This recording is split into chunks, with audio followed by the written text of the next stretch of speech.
అన్న, నీకు మాట తప్పడము ఎంత బాగా అనిపిస్తుంది.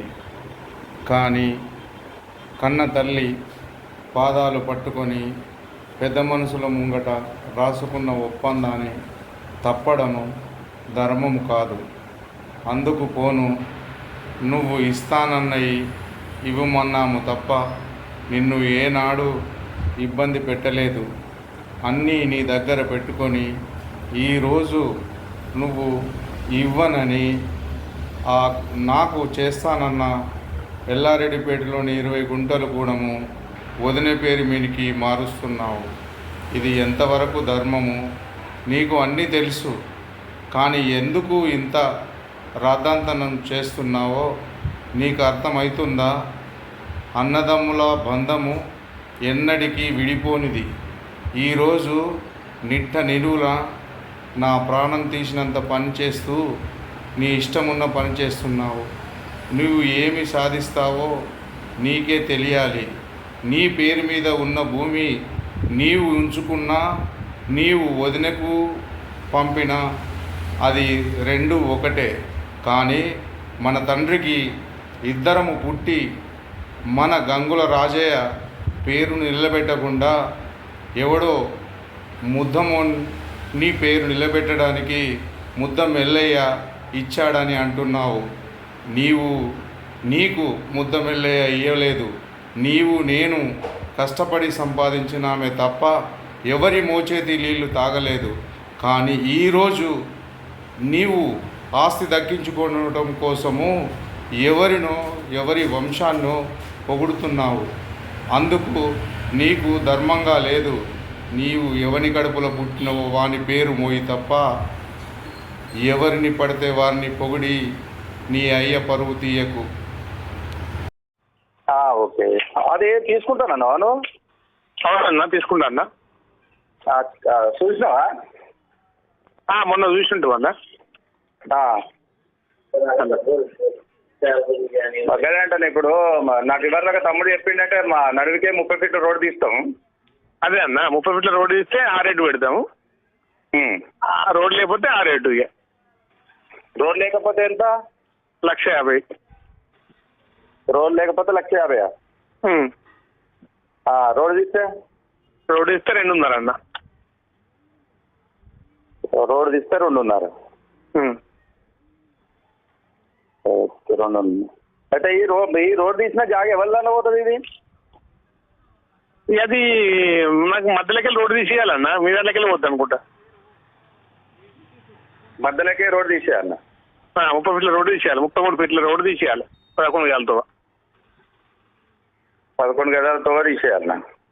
జీపీ నామ్స్ అదే అన్న ఇప్పుడు. అచ్చా అన్న, ఇప్పుడు 11 ఇప్పుడు అన్నకే మా మామకు అటు ఆయనది ఎన్నుకున్న జాగా ఆయన కూడా వాడుకోవచ్చు. ఏముందన్న, మీరు చెప్పాక వాడుకోవచ్చు. ఇంకేంటే అదే అంటున్నా. అదే వాడుకోవచ్చు. తోవన్నప్పుడు ఇక అందరికీ అధికారం ఉంటుంది, కానీ వెనుక వాళ్ళకి కూడా. ఇప్పుడు 33 ఫీట్లు అంటే ఇప్పుడు ఇది తోవకి ఎంత పోతుంది? ఇప్పుడు కొట్టండి. ఇప్పుడు అక్కడ ఎంత ఉంది పొడవు అనేది దాన్ని బట్టి కొడితే లెక్క తెలుస్తా అన్న. నువ్వు చూసి వచ్చినావు కదా? నేను చూసి వచ్చినా కానీ అంత పర్ఫెక్ట్ నేను కొడవలే కన్నా. 6,600 గజాలు అందాదా? అందాది ఏం లేదు కానీ ఒక 6 గుంటలు భూమి పోద్ది అన్న. 6 గుంటలా? అచ్చా, ఇప్పుడు 6 గుంటలు అంటే ఇప్పుడు నువ్వు చెప్పిన దానికైనా ఇప్పుడు ఇలా 34 మిగులుతుంది. ఇప్పుడు అది మొత్తం 48. 48 గుంటలు. 48 గుంటలు. దానికే 6 పోయింది అనుకో, 42 వస్తుంది.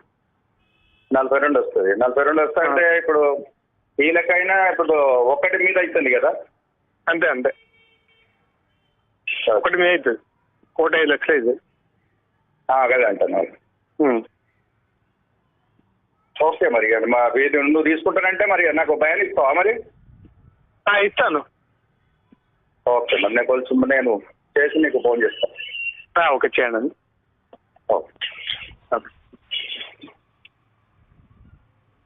ఓకే సరే. ఓకే,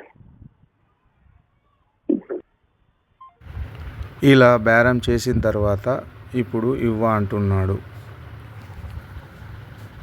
నీకు వచ్చేటి నువ్వు ఆయనకు వానికి పోయేటి వానికి నా సగం నాకు ఇయ్యి అన్నమాట. ఓకే, నీ సగం నీకు ఎన్నడైనా వచ్చేటియే, నా సగం నాకు ఎన్నడైనా వచ్చేటియే. కానీ ఆల్రెడీ 4.5 ఆయన పట్టుకున్నాక నాకు వచ్చేది 3తో నేను ఏం చేయాలి? మరి ఇప్పుడు నేనేం చేయాలి చెప్పు? ఇప్పుడు నీకు అవసరమా? ఇప్పుడు ఈ అవసరం అంటే ఇప్పుడు ఎట్లుంటది మరి చెప్పు. మరి ఆ పేటకాడిది కూడా పెట్టు, రెండింటిని ఒకసారి అమ్మితే లేవైంది కదా. పేటకాడు ఎప్పుడైనా నేను అమ్మేసా అని చెప్పిన అడిగి పాస్ ఉంటే ఎవడు ఊకోడు. నీకు 2 లక్షలు నువ్వు నాకెందుకు నీకు నా భూమిలకే నీకు ఎంత దానికి ఎంతో రద్దుబదలు చేసుకుందాం. అట్లా రద్దుబదలు చేసుకున్నామంటే ఇప్పుడు మనం రద్దుబదలకి అయితే చేసుకుంటాం కదా. ఎట్లా పెట్టి నువ్వు అక్కడిది ఇక్కడ తీసుకుంటే ఆ రేట్ అన్నీ ఎక్కువ ఉంటుంది కదా దీనికన్నా. ఏడా దేనికన్నా దానికి ఎంత పోతుందో. దానికి ఇప్పుడు నువ్వు లక్ష రూపాయల గుంట పోతుంది అంటున్నావు కదా. 1,00,000 రూపాయల గుంట పడితే దానికి రద్దుబదలు ఇక్కడ చూసుకుంటే అయిపోతుంది. అట్లే చూద్దాము, ఇంకేంది. మరి ఇప్పుడైతే ఈమని ఆయన నువ్వు ఎవరిని? రమేష్ను. రమేష్ ఇప్పుడు ఎట్లా? రమేష్ ఇప్పుడు నువ్వు తీసుకునే దానికి ఆయన మొత్తం అన్ని పట్టుకుంటే మరి నాకేం వస్తాయి?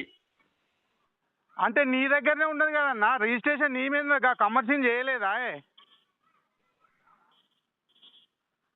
హలో.